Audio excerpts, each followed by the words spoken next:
vamos a desarrollar el tema referido a un medio técnico de defensa en específico, que es el de la excepción de improcedencia de acción, y vamos a plantear el siguiente temario. Vamos a comenzar primero por las nociones esenciales básicas, esto es, hablar de la acción penal, desarrollar la acción penal, porque justamente el medio técnico de defensa ataca la acción penal, ataca la relación procesal en aras de cerrar el proceso, evitar que éste continúe. Un segundo punto va a estar referido a los medios técnicos de defensa, un repaso muy rápido de los medios técnicos de defensa que están regulados en los artículos 4, 5 y 6.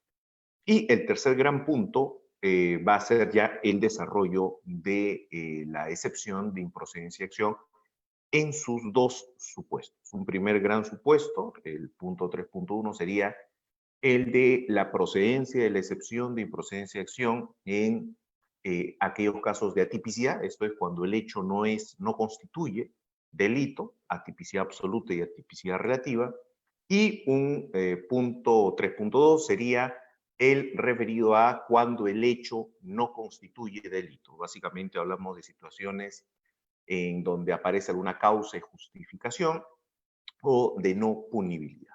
Muy bien, entonces ese va a ser el desarrollo de la sesión que vamos a iniciar en este momento. Y tenemos sin duda que partir por lo primero, la acción. ¿Cómo entendemos la acción en el proceso penal con las reglas del Código Procesal Penal de 2004? Recordemos que con el Código de Procedimientos Penales de 1940 y con el proceso sumario, la acción penal inicialmente se ejercía con lo que conocíamos como la denuncia formulada o la formulación de la denuncia, que ejercía el fiscal, presentaba ante el juez y de ese modo incoaba el inicio del proceso y el juez emitía un auto de inicio de procesamiento, un auto de apertura de instrucción, como también se le denominaba.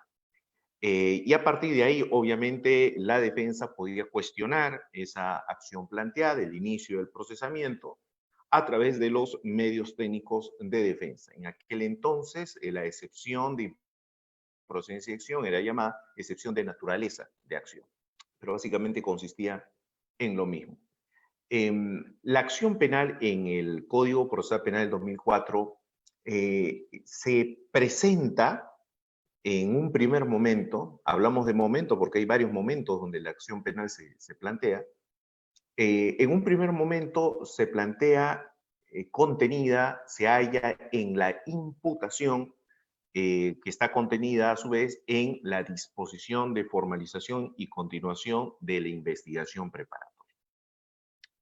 Esta disposición que emite el fiscal, basado en, conforme indica el Código Procesal Penal, el hallazgo de indicios reveladores, lo que la Corte Suprema denomina sospecha reveladora, en base a indicios reveladores, uno, basado en la individualización del presunto autor o cómplices, individualización de sujeto, y tres, verificada que la acción penal no ha prescrito, en ese supuesto el fiscal procede a formalizar y continuar la investigación preparatoria.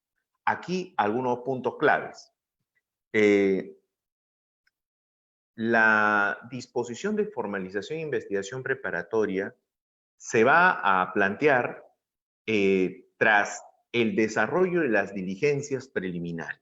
Esta subfase de investigación que consiste en el desarrollo de un conjunto de actos urgentes, inaplazables, inmediatos, están orientados a, dependiendo de la naturaleza del delito, a recabar los elementos inmediatos de la escena del suceso, a desarrollar las diligencias más próximas a la comisión del hecho punible, las que permitan dar esos indicios básicos a efectos de determinar, por lo menos en hipótesis, la configuración del tipo penal al planteamiento que desarrolle la Fiscalía. Las diligencias preliminares tienen por objetivo, no siempre, obviamente, que el fiscal llegue a la conclusión de que hay que formalizar y continuar con la investigación preparatoria. No, las diligencias preliminares están orientadas al esclarecimiento de los hechos. Y esto basado en un principio esencial que rige la actividad fiscal, que es el principio de objetividad. Entonces, el fiscal, en el desarrollo de las diligencias preliminares, se puede percatar que el hecho nunca se desarrolló, no existió ese hecho, que nunca se logró identificar a un presunto autor, caso en el que tiene que archivar, que la acción penal ha prescrito, que el hecho tiene irrelevancia penal y que es un tema de índole laboral, administrativo, civil, y en todos esos supuestos, pues el fiscal, al no encontrar elementos de convicción de nivel relevante, revelador, lo que va a hacer es archivar definitivamente el caso. Y justamente en ese contexto, las diligencias preliminares en aras del esclarecimiento de los hechos no permite llegar a una imputación, sustentar una imputación siquiera a modo de hipótesis con indicios mínimos. Otra de las posibilidades que tiene el fiscal al final de esta fase inicial, su fase de diligencias preliminares, es la reserva provisional de la investigación, que es cuando aún está pendiente o aún está ausente un requisito de procedibilidad que es sumamente necesario para el ejercicio de la acción penal, sin el cual no puede ejercer la acción penal. Si ejerciera la acción penal sin ese requisito de procedibilidad, la defensa utilizaría el medio técnico de cuestión previa. Entonces, la reserva provisional justamente está orientada a eso, ¿no? A no ejercitar la acción penal, a reservar hasta que se cumpla con ese requisito de procedibilidad. ¿Qué pasa si sí se encuentra en las diligencias preliminares indicios reveladores acerca de la presunta comisión de un hecho punible y la identidad de un autor, un sospechoso? En ese caso, el artículo 2 establece un marco de posibilidades cuando se trata de los llamados delitos de bagatela o delitos culposos. En esos casos, sea a través del principio de oportunidad o a través de acuerdos reparatorios, es posible, se le concede al fiscal la potestad de instar criterios de oportunidad, que el código lo llama principios de oportunidad. Y gran parte de la doctrina también lo llama principio de oportunidad, aunque en realidad no es un principio. Lo que conocemos como criterios de oportunidad son justamente situaciones excepcionales al principio de legalidad procesal. ¿Y qué dice el principio de legalidad procesal? El Ministerio Público está obligado, una vez que toma conocimiento de hechos de naturaleza penal y de la identidad de un presunto autor, está obligado a incoar el proceso penal. Esa es su obligación. Pero ahí es donde aparece otro principio, que es el principio de discrecionalidad en el ejercicio de la acción penal. Y a través del principio de discrecionalidad se le permite al fiscal no recargar, no sobresaturar la carga procesal y poder decidir cerrar aquellos casos en su competencia antes del inicio del proceso penal. Este principio de discrecionalidad justamente es el que da pie a estas excepciones conocidas como criterios de oportunidad. En algunos países los criterios de oportunidad son abiertos, como en Estados Unidos, donde se puede negociar incluso el tipo de delito que se aplica al caso concreto a cambio de cierta información, se puede eximir de acusar a una persona, denunciar, a imputar a una persona a cambio de cierto reconocimiento de culpa o de información en aras de colaborar en otro caso contra otra persona. En esos casos el plea bargaining es mucho más amplio, no está limitado a ningún delito ni situación. En cambio, en el Perú sí tenemos un sistema de oportunidad reglado, es decir, los supuestos en los que aplica el principio de oportunidad son regulados. ¿Dónde están contenidos? Artículo 2, básicamente. El primer supuesto de principio de oportunidad es lo que llamamos la pena natural, cuando a consecuencia de su propio accionar delictivo, el sujeto sufre las consecuencias, el daño de ello, ¿no? De conducción de esta ebriedad, el sujeto no atropella a nadie, simplemente se desbarranca, cae, su auto se hace añicos y él se amputa las dos piernas. En ese caso, cabría todavía, además de ese daño que él mismo se ha ocasionado por consecuencia de su actuar delictivo, conducción de esta ebriedad, ¿cabría además imponer una pena? No, no cabría, no sería necesaria una pena. Eso es lo que se llama la pena natural, el supuesto de criterio de oportunidad.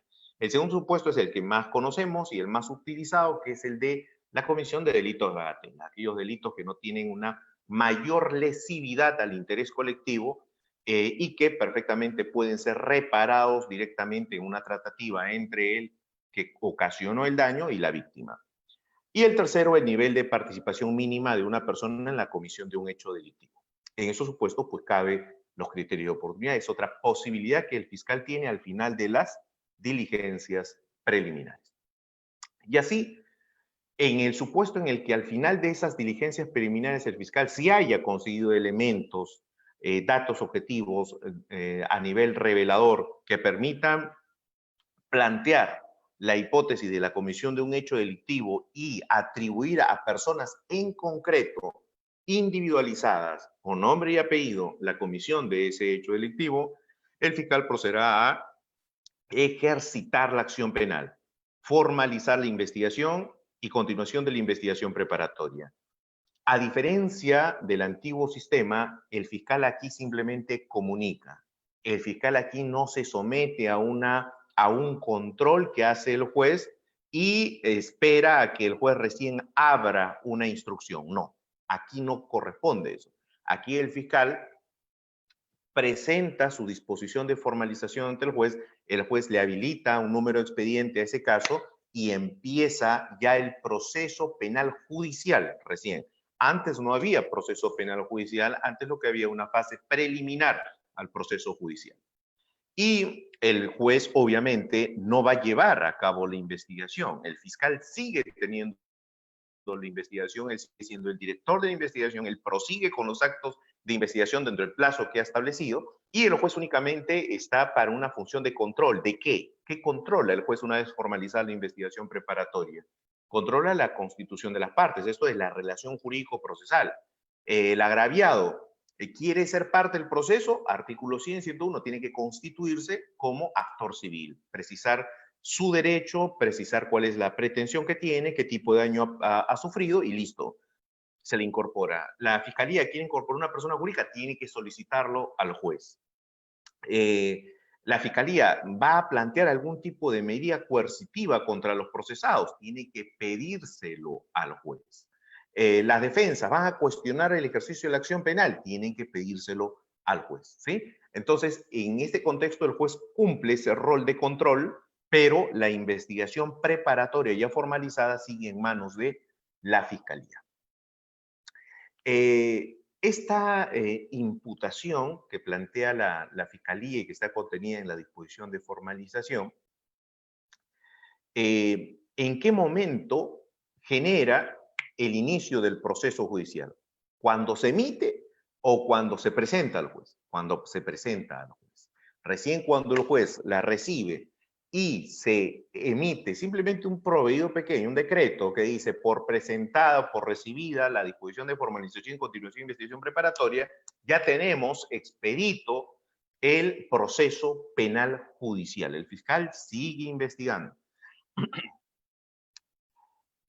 Aquí hay un punto interesante que se ha planteado en algunos juristas entienden que esta presentación de la disposición de formalización y continuación de la investigación preparatoria de parte del fiscal al juez debiera tener un control. Así como en el antiguo sistema reformado tenemos la audiencia de presentación de cargos, que es cuando el fiscal formula su denuncia y el juez, antes de abrir instrucción, antes de emitir el auto de inicio de procesamiento, lleva a cabo una audiencia para ver temas como las excepciones, cuestiones previas, cuestiones perjudiciales, para ver si acepta o no que se inicie el procesamiento. Algunos juristas plantean que efectivamente debiera ser en el nuevo código lo mismo y utilizan como semejanza lo que en el proceso penal mexicano ocurre, que es la audiencia de imputación, el control de la imputación.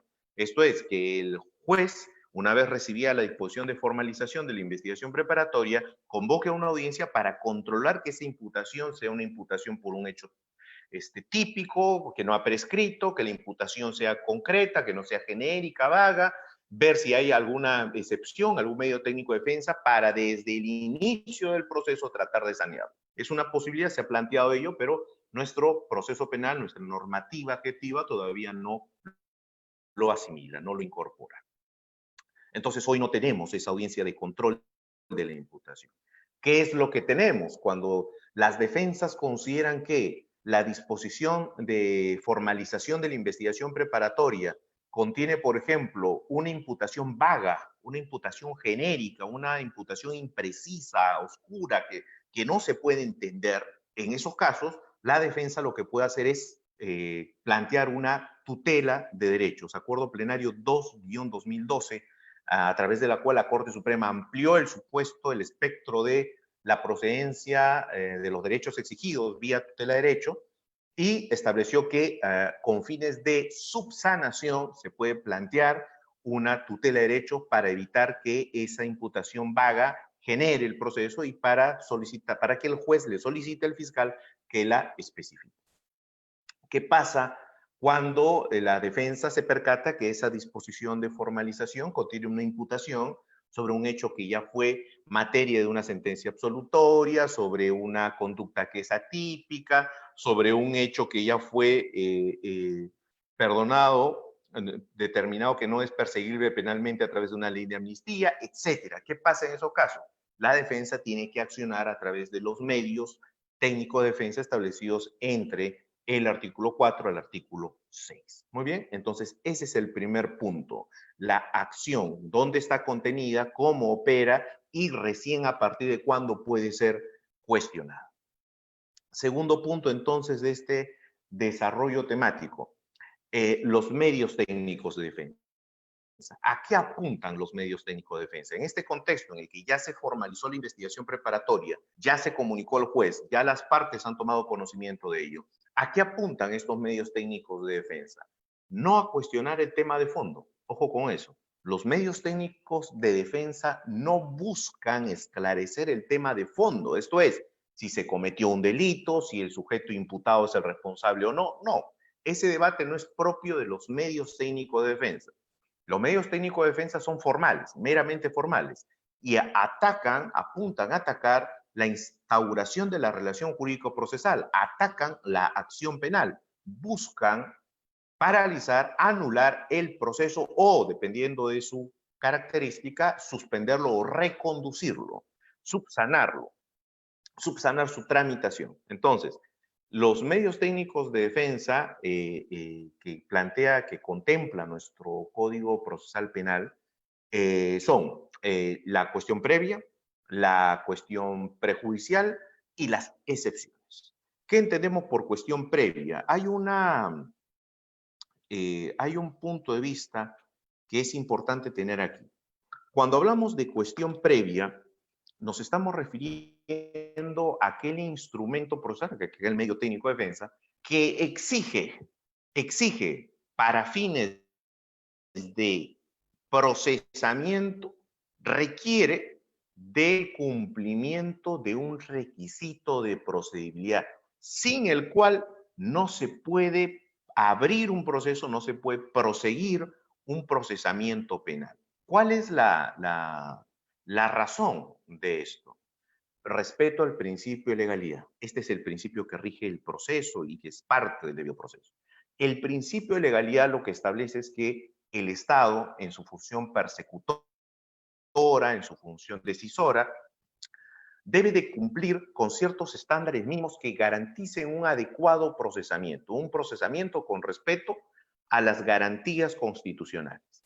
Y obviamente no se puede desarrollar procesamientos penales, no se puede abrir procesos judiciales en materia penal por las vías no contempladas sin cumplir con los requisitos establecidos o sin que el hecho constituya delito o sin que la causa sea justicialmente viable o siendo que este hecho ya fue conocido en otra instancia, en otro órgano judicial y ya fue resuelto. Entonces, ahí es donde vamos a ver diversos supuestos de los medios técnicos de defensa. Y en el caso puntual de la cuestión previa, lo que la ley establece es, para algunos casos, requisitos previos.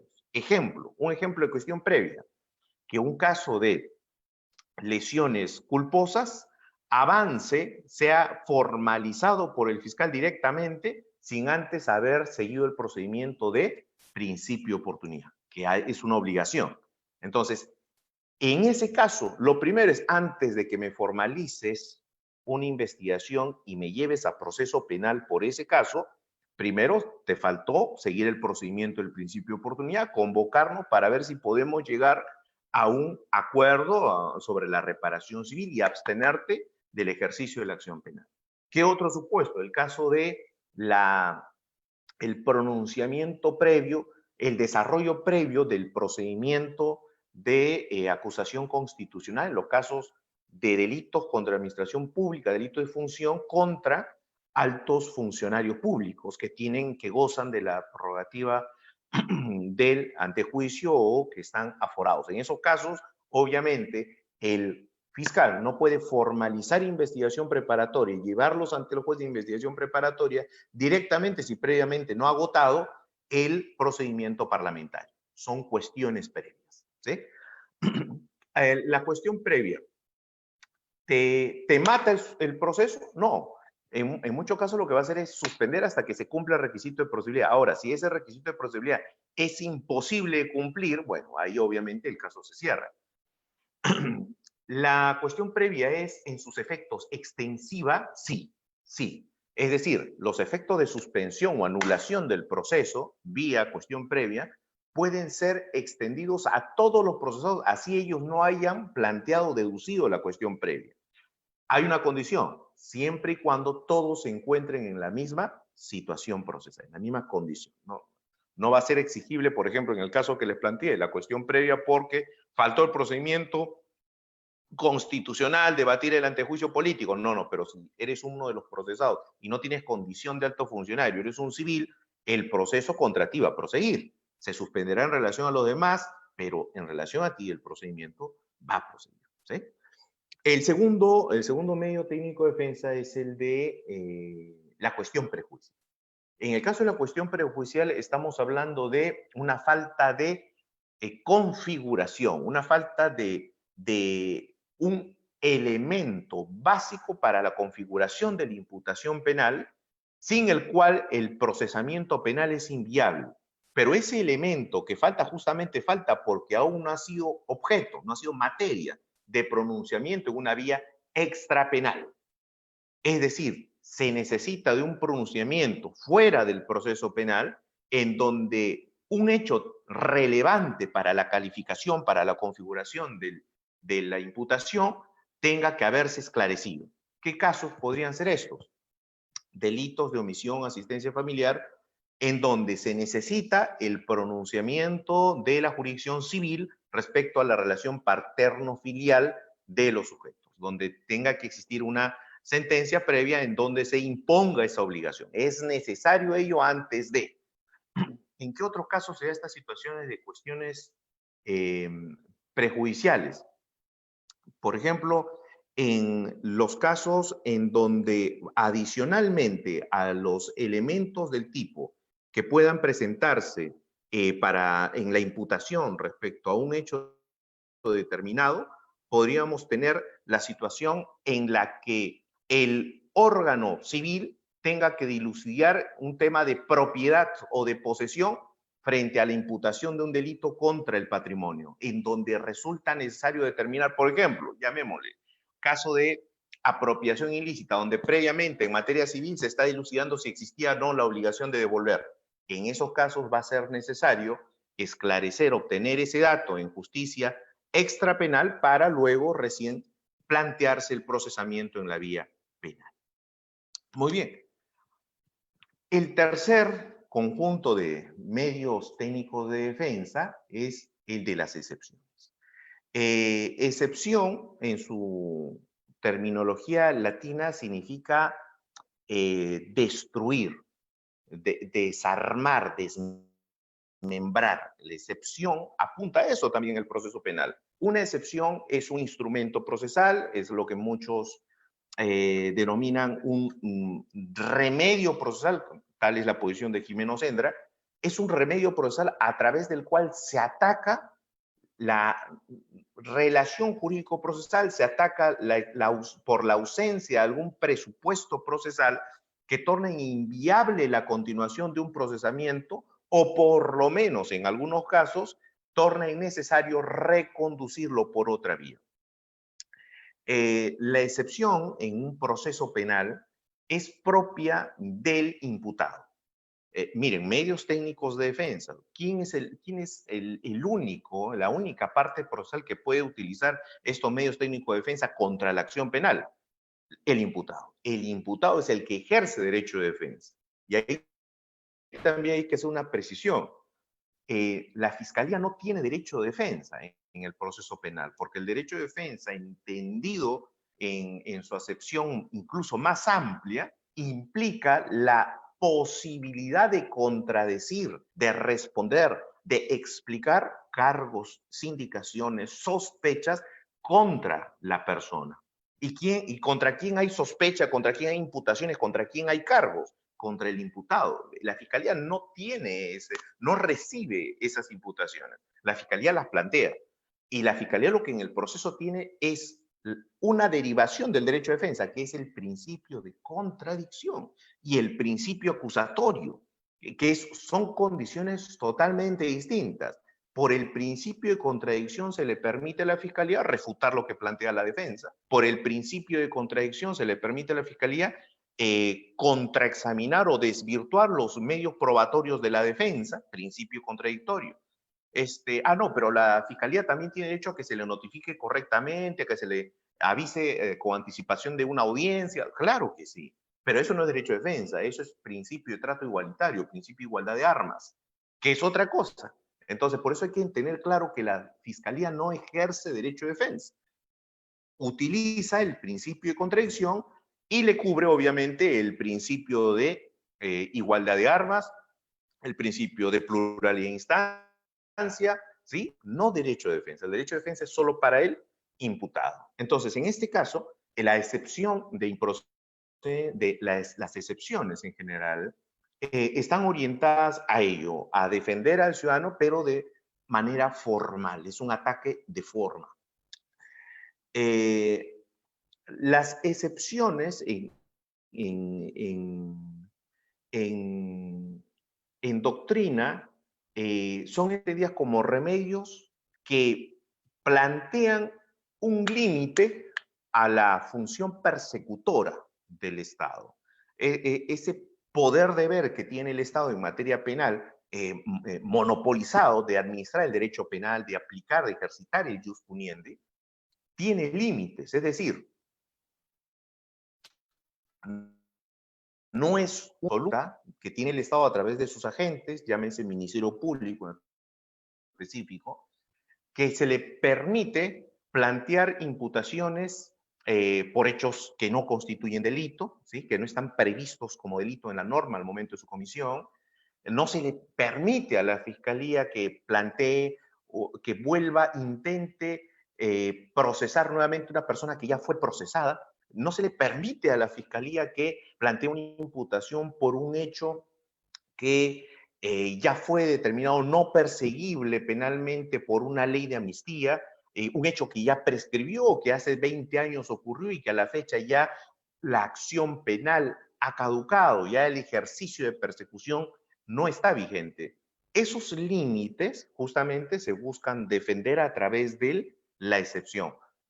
Claro está, se puede recién, se habilita recién la deducción de estos medios técnicos de defensa, de estas excepciones, una vez que el fiscal ha planteado ese tipo de imputaciones ante el órgano jurisdiccional. Esto es, una vez que ha incoado el proceso penal judicial. Antes de eso no hay proceso, si no se permitiría este tipo de medios técnicos de defensa desde la diligencia preliminar, pero no. Estos medios técnicos de defensa atacan la acción penal, atacan justamente la viabilidad del procesamiento penal judicial. Y entonces, a través de estos mecanismos, tenemos pues en el Código Procesal, artículo 6, regulados las excepciones de naturaleza de juicio, la excepción de improcedencia de acción, la excepción de cosa juzgada, la excepción de amnistía y la excepción por prescripción, de prescripción. Vamos a centrarnos, y ya entramos al tercer gran punto de nuestro temario, en la excepción de improcedencia de acción. Y aquí es bueno tener a la mano el artículo 6, porque el artículo 6 nos coloca en dos grandes supuestos. A través de la excepción de improcedencia de acción, antiguamente llamada naturaleza de acción, a través de esta excepción de improcedencia de acción, no buscamos, a diferencia de, por ejemplo, la excepción de naturaleza de juicio, no buscamos reconducir el procesamiento. No. A través de la excepción de improcedencia de acción, buscamos parar, anular, matar el procesamiento penal. ¿Por qué? Por una razón vital, vinculada al principio que hace un momento les mencioné. principio de legalidad. No se puede iniciar procesamiento, no se puede someter a las personas al procesamiento penal y sus diversas repercusiones por hechos que no están previstos como delitos al momento de su comisión, que no se subsumen en el tipo penal, no vale la analogía, y frente a circunstancias que claramente no ameritan ser tramitadas, llevadas a un procesamiento penal, por circunstancias de justificación o de no punibilidad. Y entonces el artículo 6, en inciso 2, nos establece que procede la excepción de improcedencia de acción cuando el hecho no constituye delito, vamos a ver qué cosa significa esto para entenderlo correctamente, o cuando el hecho no es justiciable penalmente. ¿Sí? Vamos a situarnos en este primer gran supuesto. Estamos en el capítulo 3, 3.1. Cuando el hecho no constituye delito. Allí, César San Martín nos dice lo siguiente, siguiendo toda la corriente mayoritaria y el posicionamiento jurisprudencial también que ya tenemos a estas alturas. Y nos dice lo siguiente.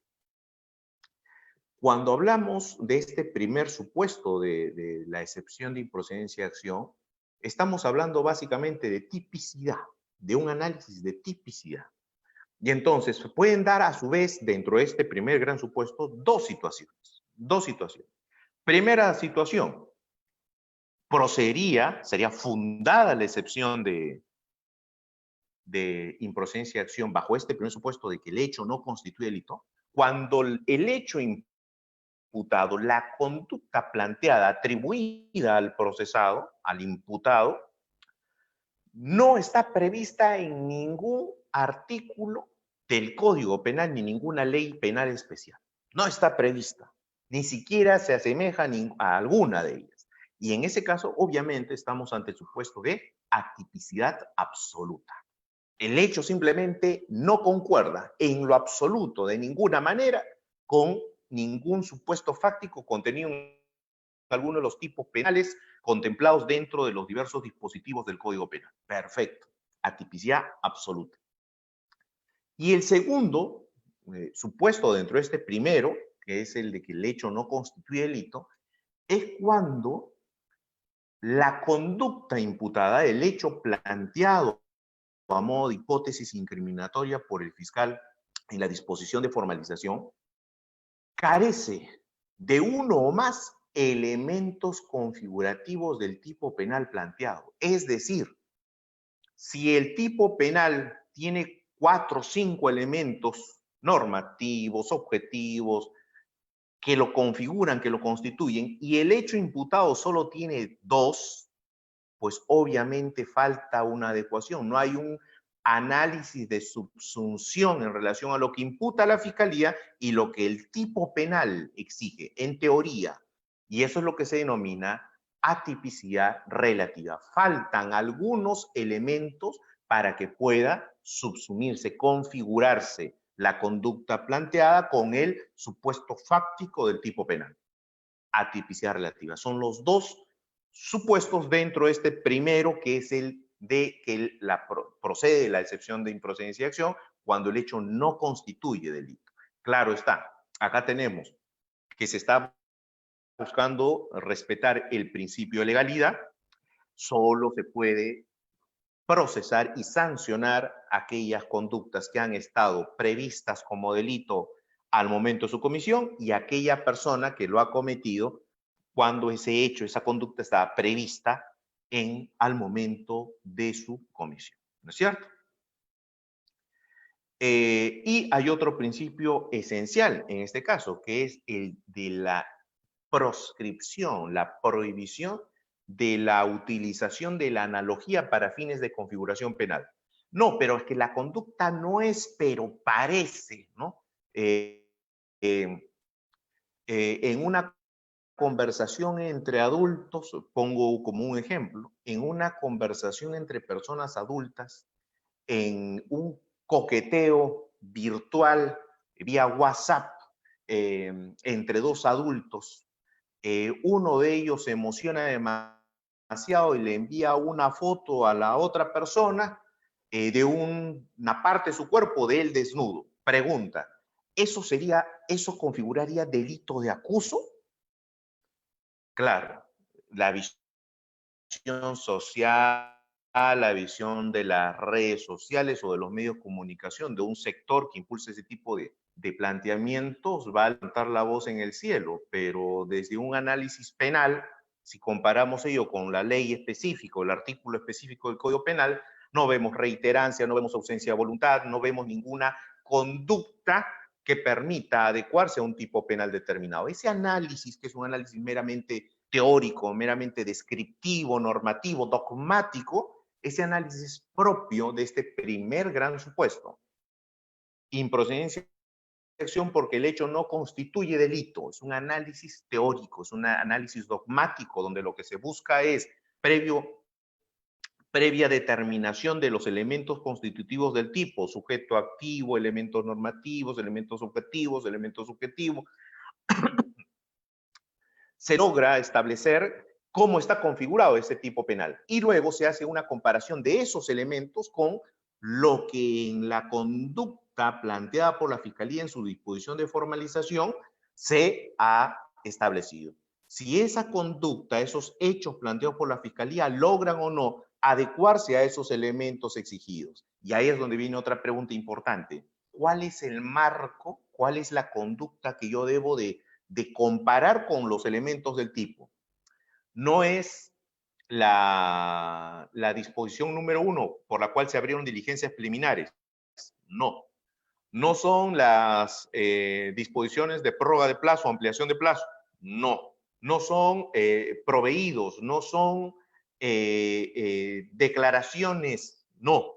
Lo que determina el marco de análisis para justamente evaluar la conducta imputada, ¿qué cosa es?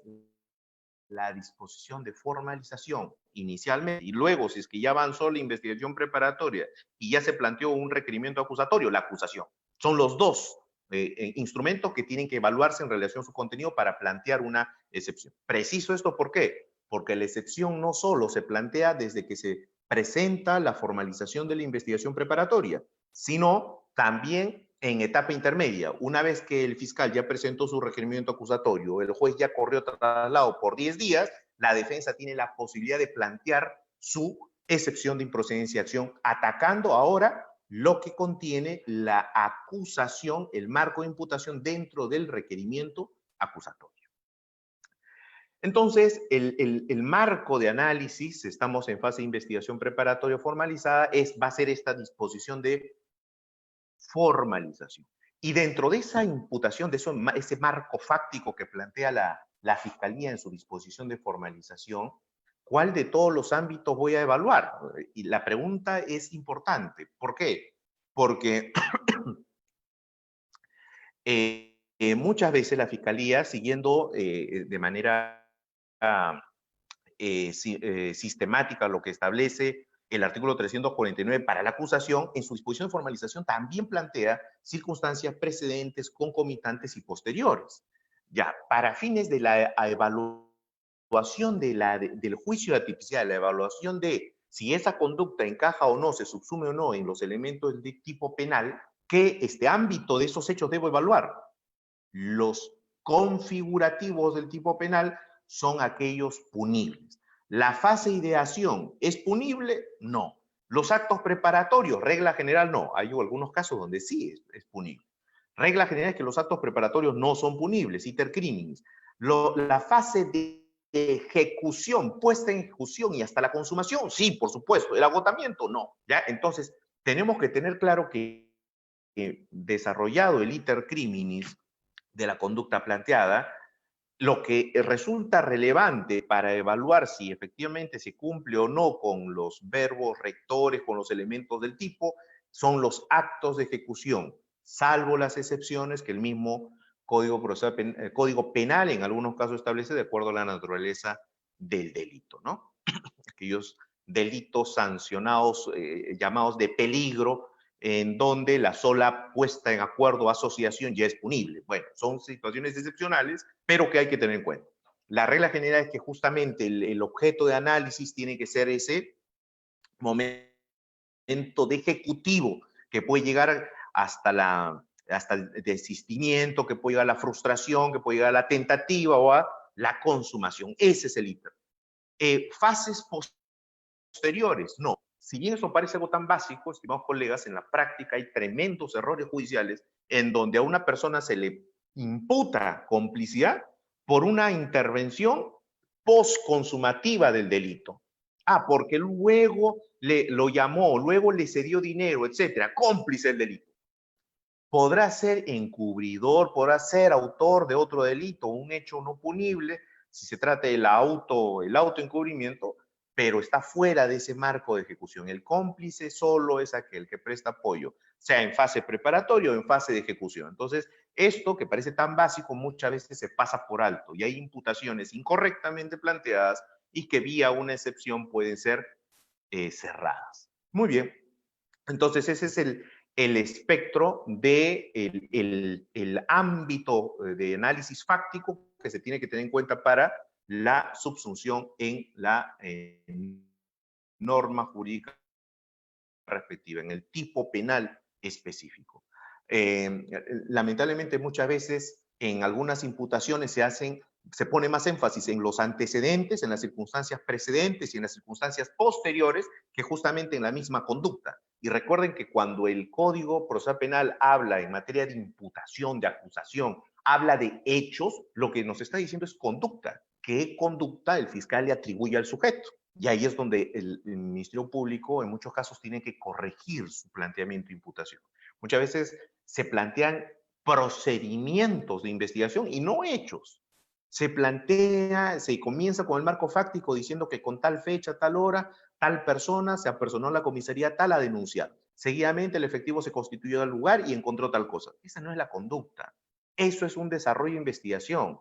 Conducta es lo que se le atribuye a la persona. Se le atribuye a esta persona procesada el día tal, a horas tal, haber llegado a tu lugar y haber a través de utilizando un fierro, haber roto la chapa de la puerta, haber ingresado violentamente, golpeó en el interior con diversos puntapiés, patadas, golpe de puño a la víctima en diversas partes del cuerpo, entre ellos la cabeza, el tórax, la espalda, las piernas, y luego tomó un cuchillo de la cocina y la apuñaló en el corazón 5 veces. Marco fáctico, esa es la imputación, es la conducta, y sobre eso se va a hacer análisis de tipicidad. Esto es importante porque una conducta no es un conjunto de actos de investigación. La conducta no es un conjunto de actos administrativos, y a eso me refiero en el caso de imputaciones, por ejemplo, en casos de delitos contra la administración pública. En los casos de imputaciones por delitos contra la administración pública, las formalizaciones básicamente parten de, con fecha tal, el consejo de tal entidad aprobó convocar a tal obra. Con fecha tal, el área usuaria solicitó, con fecha tal, logística aprobó presupuesto. Con fecha tal se convocó, con fecha tal se designó el comité de selección. Un conjunto de actos administrativos y uno se pregunta, ¿y dónde está la conducta? Delito contra la administración pública. ¿Planteas colusión? Bueno, ¿quién se coludió con quién? No basta con decir los actos irregulares o la secuencia de actos administrativos. ¿Quién se coludió con quién? ¿El alcalde? Bueno, ¿con quién? Con el consorcio, no, pero ¿con quién del consorcio? Con el representante legal, un accionista de una de las empresas, comité de selección. Precisiones, precisiones. Y entonces esto nos lleva a una conclusión importante. Para poder plantear correctamente una excepción de improcedencia de acción, ¿qué se requiere? Se requiere que el fiscal haya planteado una conducta concreta, una imputación necesaria, que haya cumplido con una imputación necesaria. Esto no quiere decir que sea una imputación probada, una imputación acabada, no, estamos en el contexto de la investigación preparatoria formalizada. En ese caso, lo que se analiza es simplemente la hipótesis incriminatoria, lo que plantea como incriminación el fiscal, basado obviamente en mínimos indicios reveladores, mínimamente. ¿Ya? Entonces, ahí es donde cobra importancia el hecho de conocer qué se me imputa para saber defenderme. Principio derecho de defensa, que me permita la posibilidad de conocer qué se me imputa y poder contradecir, poder explicar, poder refutar. Si es que no tengo una imputación concreta, detallada sobre lo que se me imputa, específica sobre lo que se me atribuye, yo no puedo defenderme. Y hay la importancia de principio de imputación necesaria. Muy bien. Entonces, dicho esto, otra conclusión que surge a partir de este primer gran supuesto es que el debate, la dinámica de la excepción de improcedencia de acción basada en este primer supuesto de atipicidad, cuando el hecho no constituye delito, sea atipicidad absoluta o relativa, es un debate teórico, es un debate dogmático, es un análisis de subsunción. No es correcto y no es conveniente para quien plantea la excepción llevar este debate al ámbito probatorio. Es lo peor, es la peor equivocación que se puede cometer en este caso, porque estamos hablando de adecuación típica, análisis simplemente de elementos estructurales del delito comparados con el hecho planteado y que consta que se deberá leer de la imputación planteada y que figura en la disposición de formalización. Así de simple. A diferencia del otro supuesto, y ahora sí entramos al segundo y último supuesto, que es el que establece que procede la excepción de improcedencia de acción cuando la causa no es justiciable penalmente, cuando el hecho no amerita ser materia de un procesamiento, cuando no resulta correcto someter a una persona a un procesamiento penal. ¿Por qué? Porque el hecho o la conducta simplemente ha encontrado una causa de justificación contemplada, prevista en la ley, o porque hay una causa de no punibilidad. ¿Y en qué casos estamos aquí? Causa de justificación, imagínense, tenemos un menor de edad. Causa de justificación, legítima defensa. Pero miren, en ese caso, en este supuesto ya de improcedencia de acción, no estamos ante situaciones de atipicidad. El hecho es típico, pero pasamos al segundo análisis de teoría del delito.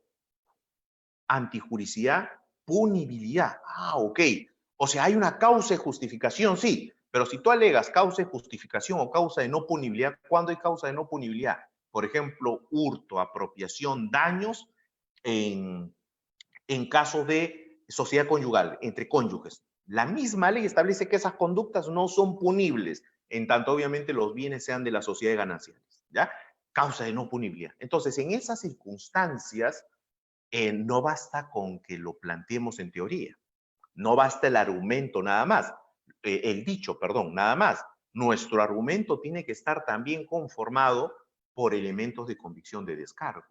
Si yo alego que en este caso no debiera procesárseme por hurto de un televisor de la casa de la denunciante, lo que tengo que acreditar, ¿qué cosa es? Que la denunciante y yo estamos casados y que ese bien es parte de las sociedades gananciales. Acá está la partida de matrimonio, acá está la factura que lo compramos cuando el vínculo matrimonial está vigente. Ok. Tengo que acreditar, es decir, ahí el debate sí es acreditativo. Tengo que utilizar elementos de convicción de descargo para sustentar la acción.